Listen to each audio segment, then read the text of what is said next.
예수님께서 예루살렘에 입성하셨습니다. 그리고 오늘 본문에 보면 예수님께서 제일 먼저 가신 곳이 바로 성전입니다.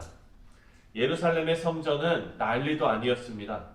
성전에서 돈 바꿔주는 사람, 그리고 제사용 비둘기를 팔고 있는 사람, 이런 사람들이 모여서 난리통이었습니다. 이런 상황을 보시고 예수님께서 이렇게 말씀하십니다. 13절 다 같이 읽겠습니다. 시작. 그들에게 이르시되 기록된 바 내 집은 기도하는 집이라 일컬음을 받으리라 하였거늘 너희는 강도의 소굴을 만드는 도다 하시니라.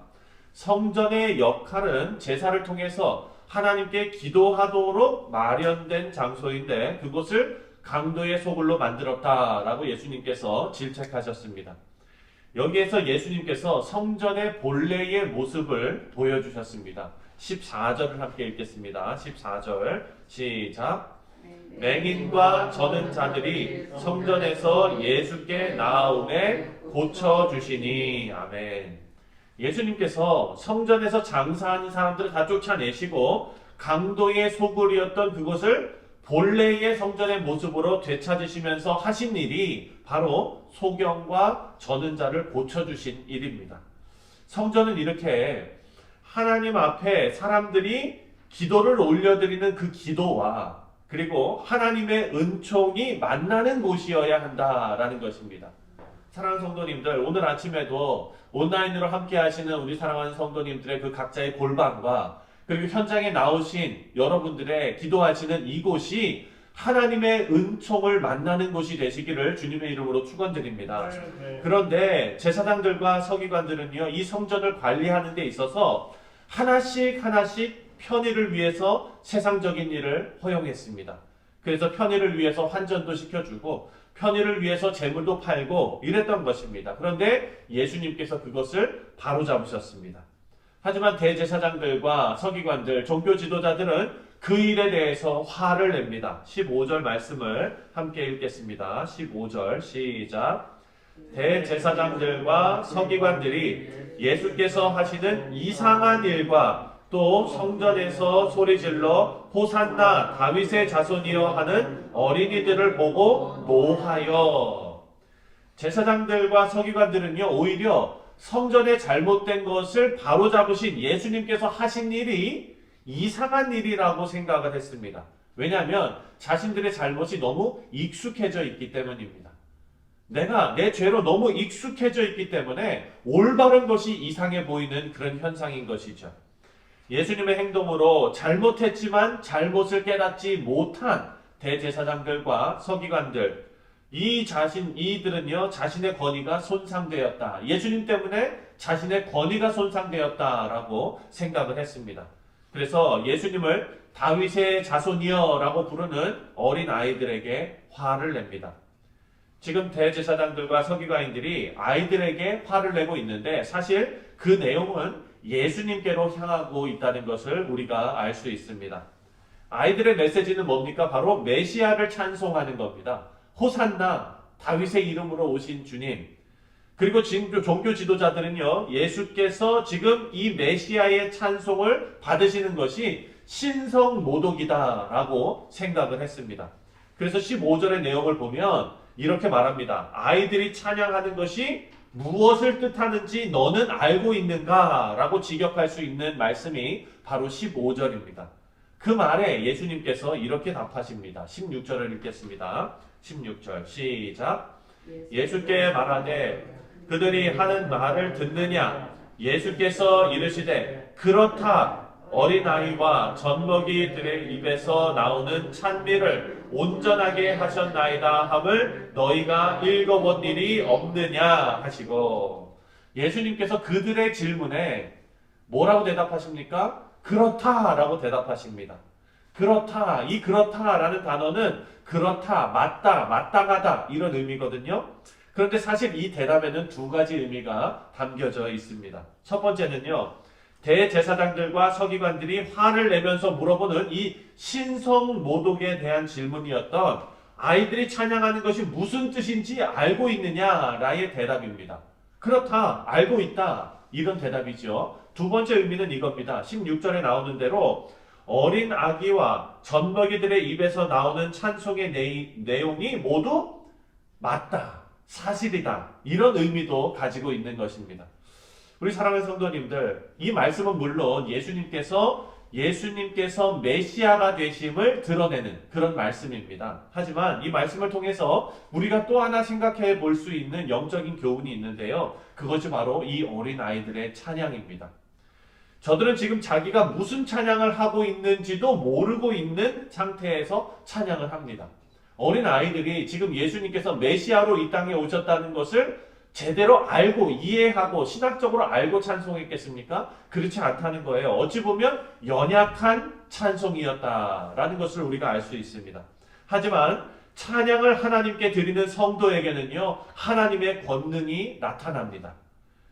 어린아이들과 젖먹이들의 입에서 나오는 연약한 찬양도 하나님께서 완전하게 하셔서 예수님께서 인정하시는 찬양으로 받으셨습니다. 우리도 우리의 삶에서 주님을 찬양하는 일을 멈추지 말아야 할 줄 믿습니다. 아무리 연약한 찬양이라도 하나님께서 영광 받으시기에 충분한 찬양이 됨을 여러분들 꼭 믿으시기 바랍니다. 우리 17절 말씀을 함께 읽겠습니다. 17절입니다. 시작. 그들을 떠나 성 밖으로 베다니에 가서 거기서 유하시니라. 지금 예수님께서 베다니로 이동을 하신 말씀이거든요. 하지만 이 짧은 말씀에도 아주 귀한 교훈이 있습니다. 지금 예수님께서 이동하신 것을 기록하는데 지금 예수님이 어디 계셨어요? 성전에 계셨죠? 그렇다면 이동하셨다는 것을 기록하기 위해서는 예수님께서 성전을 떠나 베다니에 가서 유하시니라 이렇게 기록할 수 있는데 여기에 그렇게 기록 안 합니다. 뭐라고 해놨냐면 그들을 떠나 성 밖으로 가셨다라고 말합니다. 그들을 떠나. 여기서 그들은 누굽니까? 대제사장들과 서기관들이죠. 예수님을 메시아로 인정하지 않는 마음이 딱딱한 돌처럼 굳은 그런 사람들입니다. 예수님께서는 성전을 부패시키고 타락시킨 이 종교 지도자들을 떠나셨다라는 것을 알 수 있습니다. 우리도 주님께 나아가지 못하게 하는 부패한 죄와 그리고 강팍한 심령이 우리 가운데 있다면 그것을 떠나서 끊어내고 도려내야 한다라는 영적인 교훈도 얻을 수 있습니다. 이제 예수님께서 그 성전 정화 사역을 마치시고 이제 무화과 나무를 저주하신 그 사건이 기록되어져 있습니다. 19절을 함께 읽겠습니다. 19절 시작. 길가에서 한 무화과 나무를 보시고 그리로 가사 잎사귀 밖에 아무것도 찾지 못하시고 나무에게 이르시되 이제부터 영원토록 내가 열매를 맺지 못하리라 하시니 무화과 나무가 곧 마른지라. 아멘.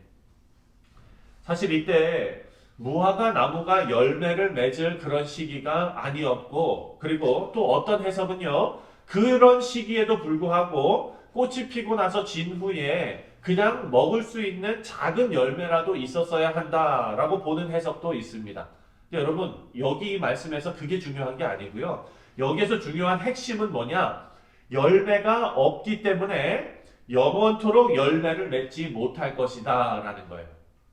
그러니까 열매를 찾았는데 열매가 없었기 때문에 이유야 불문하고 이유야 어찌됐건 간에 열매를 찾았는데 열매가 없기 때문에 영원토록 열매를 맺지 못할 것이다 라고 선언하시는 예수님과 그리고 그 이후에 말라 죽은 나무가 중요한 메시지입니다.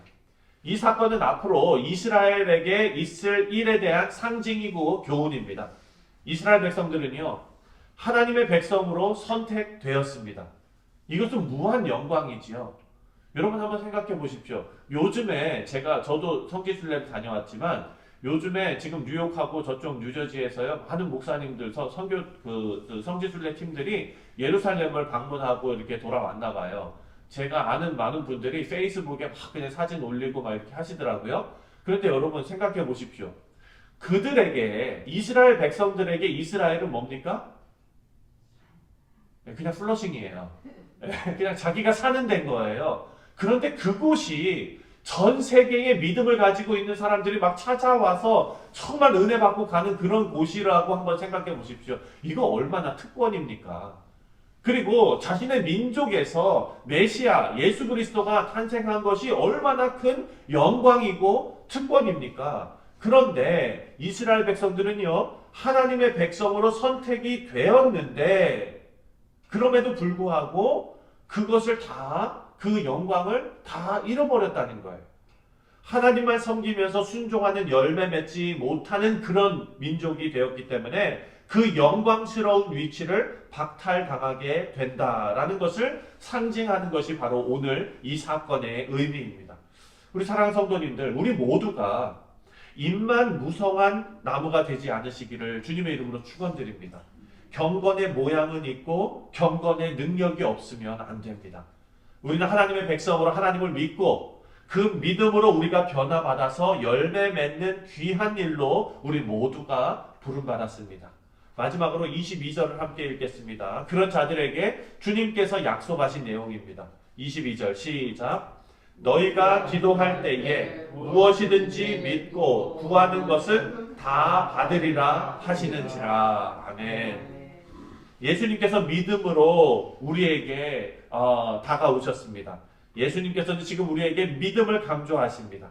성도의 모양은 있지만 믿음이 없는 성도는 입만 무성한 성도들입니다.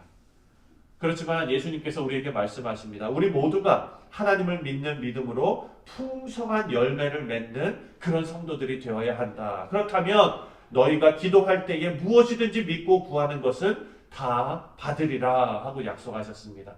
사랑하는 성도님들, 우리가 하나님의 마음에 합한 자가 되어서 하나님의 마음이 우리의 마음이 된다면 우리가 기도할 때 무엇이든지 믿고 기도하게 되고 그 무엇이든지 하나님께서 우리에게 다 허락하시는데 그것은 내가 원하는 나의 욕심이 아니라 하나님의 뜻이 이루어지는 일이라는 것을 알 수 있습니다. 우리 성도님들께서 오늘도 예배 마치시고 기도하실 때에 그 기도하는 간구의 내용을 하나님께서 들으시고 그리고 응답하실 줄 믿습니다. 그런 성도님들 되시기를 주님의 이름으로 축원드립니다. 기도하겠습니다.